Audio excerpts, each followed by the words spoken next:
Hey, what up, everybody? This is Stevie Breech coming to you. Overall, I was thinking about the story that just broke about Heath Slater getting the 30-day wellness policy suspension, and I just was started to think about the group of Nexus itself. Basically, with the last suspension was Darren Young, who was on NXT, and I'm just sort of not really surprised these guys went to the lengths of doing this and got caught to get suspended.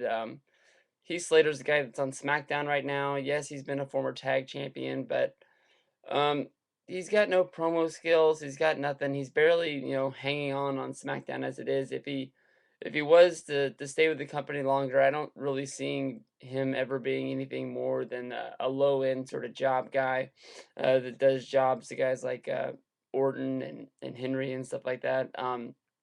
When you're stuck in a stable and you're the lowest guy on the totem pole in the stable, um, it's already pretty much written for you. I mean, if it wasn't for Darren Young, he would have been the lowest member of a Nexus. And Darren Young is a pretty entertaining guy when you give him a shot. If you watch NXT, the one NXT show that I went to, um, he was the main storyline. It was him against Matt Striker. They worked a match.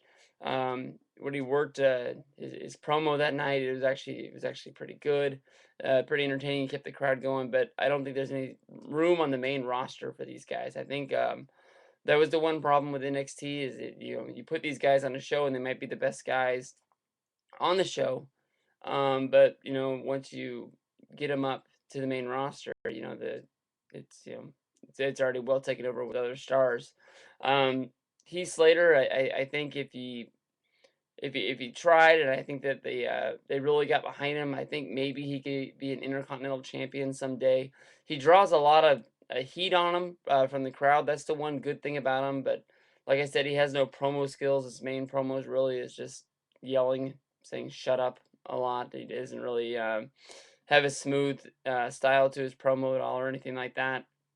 But he does when he gets in the ring have a lot of fan heat, sort of like you can say like X-Pac does. Everybody likes to chant "you suck" at him and stuff like that because mainly he reacts to it. And I always thought that's pretty cool when wrestlers are actually react to the crowd, when they tell them that they suck and everything like that. But guys like Percy Watson, Darren Young, Heath Slater, they came up from NXT and then they hit the big leagues.